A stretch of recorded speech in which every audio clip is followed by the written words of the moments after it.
زبان جانے. اور عمر کبھی بھی کوئی بھی اچھے کام کے لیے رکاوٹ نہیں ہے. میں آپ کو مثال پیش کرنا چاہتا ہوں ڈاکٹر مورس بکیل کی. ڈاکٹر مورس بکیل ایک کرسچن تھے، عیسائی تھے. انہیں فرینچ اکیڈمی ایوارڈ ملا تھا ان دا فیلڈ آف میڈیسن، اور انہیں چنا گیا تھا کہ فرعون کی لاش جو بچ گئی تھی اور جو لوگ نے ڈھونڈا 19ویں صدی میں، اسے میوزیم میں رکھا گیا تھا ایجپٹ کے. تو ڈاکٹر مورس بکیل کو چنا گیا تھا اس لاش کے اوپر تحقیق کرنے کو. اور مورس بکیل کیونکہ کرسچن تھے، عیسائی تھے، وہ جانتے تھے کہ بائبل میں لکھا ہوا تھا کہ فرعون جب موسیٰ علیہ السلام کا پیچھا کر رہا تھا، وہ فرعون دریا میں ڈوب جاتا ہے، یہ انہیں پتا تھا. لیکن جب ڈاکٹر مورس بکیل عرب ممالک کا دورہ کر رہے تھے، وہاں ایک عرب نے کہا کہ کچھ نئی بات نہیں کہ آپ نے فرعون کی لاش کو ڈھونڈ نکالا، کیونکہ اللہ سبحانہ و تعالیٰ فرماتے ہیں سورہ یونس میں، سورہ نمبر 10 آیت نمبر 92 میں، اللہ سبحانہ و تعالیٰ فرماتے کہ ہم فرعون کی لاش کو حفاظت سے رکھیں گے، محفوظ رکھیں گے، تاکہ ساری دنیا کے لیے وہ ایک نشانی بنے. اور ڈاکٹر مورس بکیل حیران ہوئے کہ یہ کتاب جو 1400 سال پرانی ہے، اس میں کیسے لکھا گیا ہے کہ فرعون کی لاش کو حفاظت سے رکھا جائے گا. اسی لیے ڈاکٹر مورس بکیل نے قرآن مجید کا ترجمہ پڑھا، اور ترجمہ پڑھنے کے بعد اتنا متاثر ہوئے کہ قرآن کو اور اچھی طریقے سے سمجھنے کے لیے 50 سال کی عمر میں انہوں نے عربی زبان سیکھی اور قرآن کا مطالعہ کیا. اس کے بعد ایک کتاب لکھی، بائبل، قرآن اینڈ سائنس، اور یہ کتاب کافی مشہور ہے اور کئی زبانوں میں اس کا ترجمہ ہو چکا ہے. میں نے مثال آپ کو دی آپ کو سمجھانے کے لیے کہ ایک غیر مسلمان، ایک کرسچن، ایک عیسائی 50 سال کی عمر میں قرآن شریف کو اور اچھی طریقے سے سمجھنے کے لیے 50 سال کی عمر میں عربی زبان سیکھتا ہے. میں جانتا ہوں کہ ہم سب ڈاکٹر مورس بکیل کی طرح جذبہ نہیں رکھتے ہوں گے، لیکن اگر ہم عربی زبان نہیں جانتے تو کم از کم قرآن مجید کا ترجمہ تو پڑھ سکتے ہیں. مولانا عبد المجید دریابادی فرماتے ہیں کہ ساری دنیا میں سب سے مشکل کتاب جس کا ترجمہ ہو سکتا ہے وہ ہے قرآن مجید. قرآن مجید ساری دنیا میں سب سے مشکل کتاب ہے جس کا ترجمہ ہو سکتا ہے، کیونکہ قرآن مجید کی زبان اللہ سبحانہ و تعالیٰ کی طرف سے ہے اور ایک بہترین زبان ہے، ایک معجزہ ہے.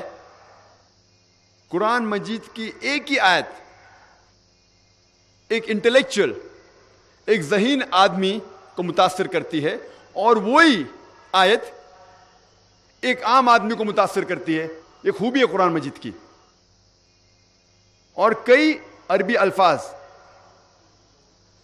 اس کے 50 سے زیادہ معنی ہوتے. ایک قرآن مجید کی آیت کے کئی معنی ہوتے. اسی لیے یہ اللہ سبحانہ و تعالیٰ کی آخری کتاب سب سے کٹھن کتاب ہے، سب سے مشکل کتاب ہے جس کا ترجمہ ہو سکتا ہے. لیکن اس کے باوجود الحمدللہ ثم الحمدللہ کئی علماء نے، کئی مفسرین نے قرآن مجید کا ترجمہ دنیا کے کئی زبانوں میں کیا. جتنے میجر لینگویجز ہے، جتنے سب سے زیادہ بولی جانے والی دنیا کے زبانیں ہیں، اس کے اندر الحمدللہ ثم الحمدللہ قرآن مجید کا ترجمہ ہو چکا ہے.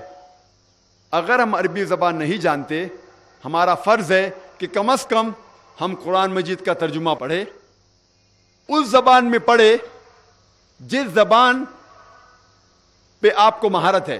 اگر آپ کو اردو پہ مہارت ہے تو قرآن مجید کا ترجمہ اردو میں پڑھیے. اگر آپ کو کشمیری پہ مہارت ہے تو کشمیری میں پڑھیے. اگر آپ کو انگریزی پہ مہارت ہے تو انگریزی میں پڑھیے. اگر آپ کو مراٹھی پہ مہارت ہے تو مراٹھی میں پڑھیے. لیکن کم از کم قرآن مجید کا ترجمہ ضرور پڑھیے. ہم مسلمان اکثر بہانے بناتے ہیں کہ ہم بہت بزی ہیں، ہم بہت مصروف ہیں. ہم مصروف ہیں ہمارے تجارت میں، ہم مصروف ہیں پڑھائی میں، اسکول میں، کالج میں، یونیورسٹی میں. ہم مصروف ہیں کیونکہ ہم کام پہ جاتے ہیں. ہمارے پاس قرآن مجید کا ترجمہ پڑھنے کے لیے ٹائم نہیں ہے. ہم سب بھی جانتے ہیں کہ جو بھی وقت ہم اسکول میں لگاتے ہیں یا کالج میں یا یونیورسٹی میں، ہم سینکڑوں کتابیں پڑھتے ہیں اور کئی کتابیں حفظ کر لیتے ہیں. ایگزامینیشن میں بیٹھنے کے پہلے کئی کتابیں ہم حفظ کر لیتے ہیں. کیا ہمارے پاس قرآن مجید پڑھنے کا ٹائم نہیں ہے؟ اگر آپ قرآن مجید پڑھیں گے، اس کا ترجمہ چند دنوں میں آپ پڑھ سکتے ہیں. لیکن محمد صلی اللہ علیہ وسلم فرماتے ہیں، حدیث ترمذی کی، کہ جو کوئی 3 دن سے کم وقت میں قرآن مجید پڑھتا ہے وہ قرآن مجید کو سمجھ کے نہیں پڑھتا. تو اگر آپ سکون سے پڑھیں گے تو انشاءاللہ کم از کم 7 دن میں قرآن مجید کا ترجمہ پڑھ سکتے ہیں. اگر آپ روز 1 جز 1 پارہ پڑھیں گے تو 1 مہینے میں آپ قرآن مجید ختم کر سکیں گے. اور جو ڈگری آپ حاصل کرتے ہیں اسکول جا کے، کالجز اور یونیورسٹیز جا کے، یہ ڈگری آپ کو اس دنیا میں فائدہ پہنچا سکتی ہے، نہیں بھی پہنچا سکتی ہے. کیونکہ ہم جانتے ہیں کئی ڈگری والے بے کام ہیں، ان کے پاس کام نہیں ہے. لیکن اللہ سبحانہ و تعالیٰ وعدہ دیتے ہیں کہ اگر آپ اس قرآن کو سمجھ کے پڑھیں گے تو آپ کو آخرت میں ہی نہیں لیکن اس دنیا میں بھی انشاءاللہ فائدہ ہوگا. اللہ تعالیٰ فرماتے سورہ بقرہ میں سورہ نمبر 2 آیت نمبر 1 اور 2، الف لام میم ذالک الکتاب لا ریب فیہ.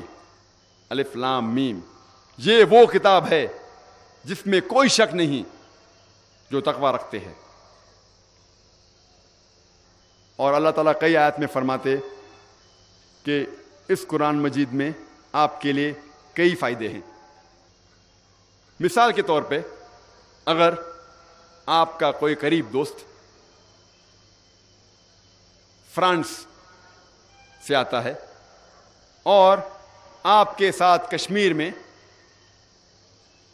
اس کشمیر کو دیکھنے کے لیے آتا ہے، کیونکہ وہ سنا ہوتا ہے کہ کشمیر دھرتی کے اوپر ایک جنت جیسی چیز ہے. جو جنت اللہ تعالیٰ قرآن میں ذکر کرتے وہ تو کئی اچھی ہے، لیکن اگر اس دنیا میں آپ جنت دیکھنا چاہتے ہیں تو کشمیر کی سیر کرو، کشمیر کو دیکھو. تو آپ کا ایک قریب دوست فرانس سے آتا ہے اور کشمیر کی سیر کرتے ہوئے اننت ناگ، اسلام آباد بھی آتا ہے اور آپ کے ساتھ 1 ہفتے ساتھ میں گزارتا ہے، آپ کے گھر میں رہتا ہے، آپ کا بہت قریب دوست ہے. 1 ہفتے آپ کے ساتھ رہتا ہے، پھر کشمیر گھومتا ہے، پھر واپس چلے جاتا ہے. وہ دوست، اس کو فرینچ زبان پہ مہارت ہے، اردو زبان کچھ ٹوٹی پوٹی انداز سے آپ سے گفتگو کر لیتا ہے، لیکن اس کو مہارت ہے فرینچ میں. وہ جب اپنے گھر واپس لوٹ جاتا ہے، فرانس سے ایک خط لکھتا ہے آپ کو، لیکن فرینچ میں لکھتا ہے. آپ جب خط کھولتے ہیں، آپ کو فرینچ نہیں پتا، تو آپ کیا کرتے ہیں؟ آپ کو جب آپ کا قریب دوست فرینچ میں خط لکھیں گا اور آپ کو اس کو پڑھنے نہیں آئے گا، آپ اس کو سمجھ نہیں سکیں گے، تو آپ کیا کریں گے؟ آپ کیا کریں گے؟ آپ کسی سے اس خط کا ترجمہ کریں گے. آپ ڈھونڈیں گے وہ شخص جو فرینچ جانتا ہے تاکہ وہ آپ کو اپنے دوست کا خط کا ترجمہ کر سکتا ہے.